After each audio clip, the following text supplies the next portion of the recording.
السلام علیکم بچوں، آج ہم اردو قواعد یا اردو گرامر کا عنوان اسم کی تعریف پڑھیں گے۔ سب سے پہلے اسم کی تعریف دیکھتے ہیں کہ اسم ہوتا کیا ہے۔ کسی بھی چیز، جگہ، شخص، پرندے یا جانور کے نام کو اسم کہتے ہیں۔ اب اپنی یادداشت سے ہم بے شمار چیزوں کے نام لیں گے تو وہ یا تو کسی شخص کا نام ہوگا، کسی جگہ یا جانور کا نام ہوگا یا تو کسی چیز کا نام ہوگا۔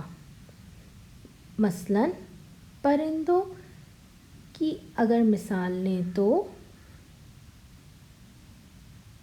کبوتر، جانور کی مثال لیں تو بلی،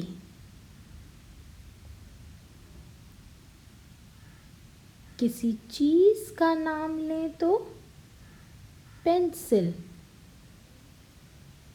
اگر جاندار دیکھیں تو ہم درخت کی مثال لے سکتے ہیں، اور انسانوں میں کسی بچے کے نام کی مثال اسلم کی لے سکتے ہیں۔